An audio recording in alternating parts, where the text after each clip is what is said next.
राजा रियाज को ये कैसे पता था, आज सहाफी ये सवाल पूछ रहे हैं। फिर सहाफी ये सवाल पूछ रहे हैं कि हाशिम डोगर को कई महीने पहले इस बात का किस तरह से पता था, वो किस तरह से ट्वीट करके कई महीने पहले कह रहे थे कि पाकिस्तान तहरीक इंसाफ बैलेट पेपर पर नहीं होगी। फिर फैसल वोडा को 1 साल से ज्यादा अरसे से पहले कैसे पता था कि तहरीक इंसाफ को बैलेट पेपर से हटा दिया जाएगा।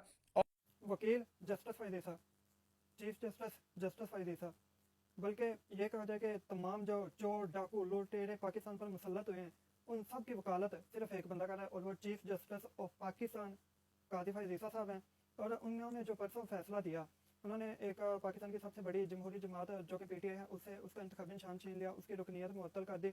और जब टिकटों जमा कराने का आखिरी वक्त था तो उस वक्त उन्होंने ये फैसला सुनाया और उन्होंने अपनी तरफ से पूरी कोशिश की कि पीटीआई को किसी न किसी तरह इलेक्शन से बाहर रखा जाए।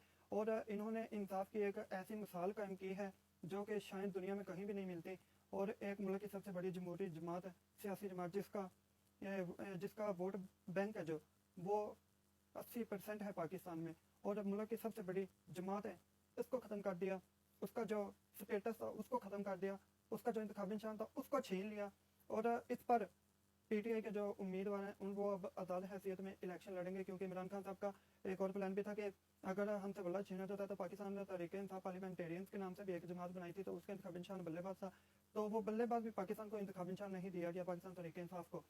तो ये इतना घटिया किस्म का फैसला किया गया है सिर्फ किसी ना किसी को रिलीफ देने के लिए, चोरों डाकुओं को मुल्क पर मुसल्लत करने के लिए, अमेरिका की गुलामी को बरकरार रखने के लिए, और एक ऐसे पाकिस्तान को वजूद में आने से रोकने के लिए चीफ जस्टिस ऑफ पाकिस्तान ने तमाम सरहदें पार कर दी। उन्होंने कल जो फैसला दिया उसमें पीटीआई से बल्ला भी छीन लिया, पार्टी का जो स्टेटस था वो भी उनका ख़त्म कर दिया, और पीटीआई के हाथ उन्होंने कुछ भी नहीं छोड़ा। ये उन्होंने एक तो अपनी तरफ से सियासी इंतकाम भी लिया है, जो कि इमरान खान साहब के दौर में इनकी बीवी पर एक डिफरेंस बना था। उनकी दो शादी, उनके दो आइडेंटिटी कार्ड थे, एक था जिसमें वो बाहर पैसे रखती थी और दूसरा जो वो पाकिस्तान में इस्तेमाल करती थी। अगर उन्होंने कोई भी ऐसा गलत काम ना करना होता तो फिर ये दो कार्ड रखने की क्या ज़रूरत है। अब ये जो फैसला जस्टिस कादिर फैज़ ईसा साहब ने दिया है, इसको ना सिर्फ पाकिस्तान के वकला, पाकिस्तान की सियासी जमातें, पाकिस्तान की मजहबी जमातें, पाकिस्तान के ऐसे लोग जो सहाफ़ी और सियासतदान जो पीटीआई के इतना सख्त मुखालिफ थे, सबसे बड़े दुश्मन थे, आखिरकार उन्होंने भी इस फैसले को गलत कहा। और शाहिद खकान अब्बासी जो उन्होंने नून लीग को छोड़ दिया और उन्होंने बयान दिया कि ये जो नून लीग है वो इस हद तक गिर चुकी है कि इलेक्शन को चोरी करने के लिए ये कुछ भी कर सकते हैं, मुल्क का सौदा तक कर सकते हैं। और इतनी गंदी जो मिसाल कायम हुई है इंसाफ की, निज़ाम अदलिया को निज़ाम दल्ला बना दिया है और बल्ले का निशान छीन लिया है। मैं आपको इस वीडियो में चंद ऐसे सिर्फ कुछ पिक्चर्स और वीडियो दिखाना चाहता हूँ कि जिसमें पीटीआई के जो हमेशा खिलाफ बोलने वाले बंदे थे वो पीटीआई की आपको सपोर्ट करते नजर आएंगे, और इस फैसले को चीफ जस्टिस साहब को हमेशा वो गलत कह रहे हैं और कह रहे हैं कि इसके बहुत सख्त नतीजे होंगे और पीटीआई इंशाल्लाह एक दफ़ा फिर आगे आएगी, इमरान खान बाहर आएगा और इन सब चोरों लटेरों का एहतसाब होगा। तो मैं आपको सिर्फ 2 दिन सहाफ़ियों के और एक दो सियासतदानों के क्लिप सुनाना चाहता हूँ, तो वो आप सुनिएगा। जिसमें सबसे पहले तो मैं आपको जो पीटीआई के सीनियर सियासतदान शहबाज गिल है उनका वो एक बहुत अच्छा यूट्यूबर और ब्लॉगर है, उनका ब्लॉग सुनाना चाहता हूँ, और उसके साथ ही एक हामिद मीर का, और इसी तरह औरिया मकबूल जान साहिबा और कुछ ऐसे और सहाफ़ी हैं। तो ये वीडियो आप देखिएगा तो आपको पता चल जाएगा कि पाकिस्तान में इंसाफ के नाम पर इंसाफ को किस तरह पाकिस्तान के सबसे बड़ी जो अदालत है उसने नंगा कर दिया है। चीफ जस्टिस खुद नंगे हो गए हैं, इंसाफ को नंगा कर दिया है। तो देखिए ये वीडियो और आपको भी अब पता चलेगा, जो लोग नून लीग के सपोर्टर हैं या जो भी और किसी पार्टी से सपोर्ट रखते हैं पीटीआई के मुखालिफ हैं, तो ये वीडियो उनके लिए खास है कि वो देखें ताकि वो भी राह हक पर आएँ और अपनी पार्टी को भी पहचानें और उसका मुकाबला और उसके दरमियान जो पीटीआई और उनकी पार्टी के दरमियान जो फ़र्क है उसको भी देखें।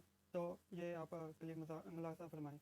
आज वो है कि अब इवन ऐसे सहाफी जो अमूमी तौर पर तहरीक इंसाफ और इमरान खान पर तनकीद करते हैं वो भी बोल उठे हैं कि निजाम नंगा है, अदालत नंगी है, काजी नंगा है। जी हां, पूरे का पूरा मीडिया बोल उठा है कि इस टाइम काजी साहब ने सिर्फ फैसला पढ़कर सुनाया है, फैसला कहीं और हुआ है। सवालात पूछ रहा है मीडिया बहुत दिलचस्प किस्म के, इसके ऊपर पूरी बात आपके सामने रखेंगे। दूसरी खबर जो आपके सामने रखनी है वो है शाहिद हकान अब्बासी ने मुस्लिम लीग नवाज को छोड़ दिया, बाकायदा ऐलान किया, कहा कि डकैती करके नून लीग इस टाइम पावर हासिल करना चाहती है, इकतदार हासिल करना चाहती है, मेरे रास्ते जुदा हैं। तीसरी खबर अब आपको बताएंगे कि पाकिस्तान आने पर सिर्फ 20,000 1000 रुपए का जुर्माना करता है और उन्हें इलेक्शन में लड़ने की इजाजत देता है, इंतखाबी निशान अलॉट करता है। और दूसरी तरफ पाकिस्तान तहरीक इंसाफ को उसी तरह के मुकदमे के अंदर, उसी तरह के केस के अंदर बार बार, एक बार नहीं बार बार एक ही सजा देता है। पहले इंतखाबात का लदम करार देता है, फिर तहरीक इंसाफ को वार्निंग देते हैं इंतखाबात कराएं, फिर तहरीक इंसाफ इंतखाबात करवाती है, फिर भी वही नतीजा सामने आता है जो आपने पहले देख रखा है पाकिस्तान तहरीक इंसाफ के साथ। एएनपी को 20,000 का फाइन, पाकिस्तान तहरीक इंसाफ को इलेक्शन से बाहर मुकम्मल पाबंदी, सियासी निशान अलॉट है। अल जजीरा क्या कह रहा है? अल जजीरा तो कह रहा है कि ये प्री पोल रिगिंग हो रही है, धांधली का इंतजाम कर दिया गया है, इलेक्शन से पहले ही धांधली शुरू हो गई है, ये अल जजीरा कह रहा है। गार्डियन भी बता रहा है कि किस तरीके से इलेक्शन का सिंबल जो है वो छीन लिया गया।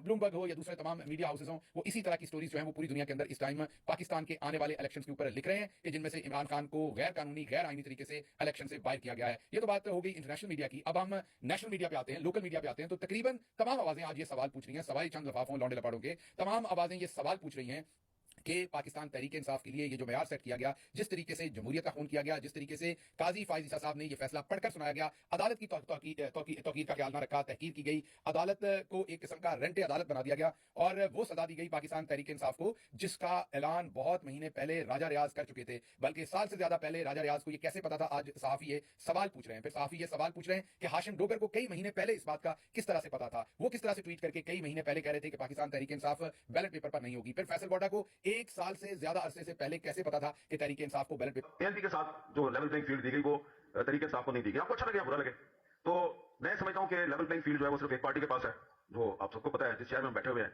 इस शहर में उस पार्टी की लीडरशिप बैठी हुई है और वो है मुस्लिम लीग नून, उसके पास है लेवल प्लेइंग फील्ड। आप देख लें। और वही जो है, जब पिशावर हाईकोर्ट ने फैसला किया कि तहरीक इंसाफ को इलेक्शन सिंबल दिया जाए, तो पीपल्स पार्टी ने मुखालफत नहीं की और एएनपी ने मुखालफत नहीं की, जेयूआई ने भी मुखालफत नहीं की। अगर मुखालफत की तो सिर्फ मुस्लिम लीग नून ने की। तो लेवल प्लेइंग फील्ड पे मैं इसलिए कह रहा हूं कि मुस्लिम लीग नून है, क्योंकि मुस्लिम लीग नून और काजी फायज ईसा साहब वो एक ही वेवलेंथ पे हैं, एक ही पेज पे, इसलिए उनके पास लेवल प्लेइंग के तो पर्ची पे लगा दे अपने उम्मीदवार को, भला जीत जाएगा। ऐसी कौन सी बात है यार?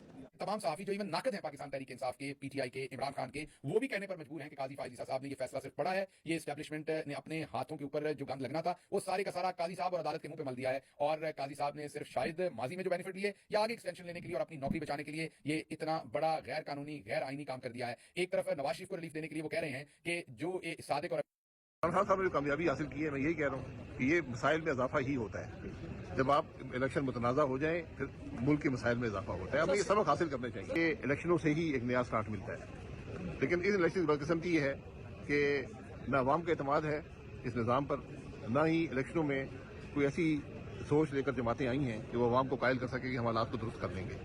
इसलिए ये मुझे मजीद इंतशार नजर आता है। और खासतौर पर इलेक्शन में उंगली उठ गई है, मुतनाज़ा इलेक्शन बन गया, फिर मसाइल में इजाफा होगा। सर आपके शायद सर पैटर्न तो पाकिस्तान में यही रहा है ना कि आप मिलिट्री की सपोर्ट लेते हैं तो इलेक्शन से पहले ही पता लग जाता है कि ये वजीर आजम बनेगा, ये जमात इक़्तिदार में आएगी, तो जो चल रहा है पैटर्न उस पर ही पाकिस्तान उस पैटर्न ने दिया कुछ नहीं है ना, मजीद मसाइल ही दिए हैं जी। मैं उसके हिस्सा नहीं था, माजरत चाहता हूँ। सर आप कहा जा रहा है कि जो नवाज शरीफ हैं वो अब फौज के बलबूते पे इक़्तिदार में आ रहे हैं, आप ऐसा समझते हैं? ये आपकी राय हो सकती है जी, ये अवाम फैसला करेंगे। आपको नहीं लगता है वो इस तरह आ रही है जैसे 2018 में इमरान खान साहब आए? इमरान खान साहब ने जो कामयाबी हासिल की है, मैं यही कह रहा हूँ कि ये मसाइल में इजाफा ही होता है। जब आप इलेक्शन मुतनाज़ा हो जाए, फिर मुल्क के मसाइल में इजाफा होता है। हमें ये सबक हासिल करने चाहिए। सियासतदान फौज का रास्ता क्यों फौज का रास्ता क्यों इख्तियार करते हैं, ये लंबा सवाल है। ये आप बैठ के, मैं इसलिए कह रहा हूँ कि इन मसाइल को हल कर लें। इस मुल्क में 40 साल ज्यादा मार्शल रहा है, मुल्क मुकम्मल तौर पर आइन के मुताबिक नहीं चलता, लेकिन आपको सबको मिलकर मुल्क को चलाना होता है। फौज भी इस मुल्क का हिस्सा है, सियासतदान भी मुल्क का हिस्सा है, जज भी मुल्क का हिस्सा है। ये अलहदा ऑपरेट नहीं कर सकते। सब मिलकर आज बैठे। आज जो मुल्क के मसाइल हैं, इनका वाहिद हल मिलकर बैठने में और मसाइल का हल ढूंढने में है। इमरान खान को कसूरवार समझते हैं या वाकई वो बेगुनाह है? यार मैं किसी को कसूरवार या बेगुनाह नहीं समझता हूँ यार, तो मैं अपने आप को बेगुनाह नहीं समझता हूँ। अच्छा ये बताएं कि जो अदलिया से जो है इस्तीफे आए हैं, उस हवाले से क्या कहेंगे आप? ये वजाहत करते हैं जो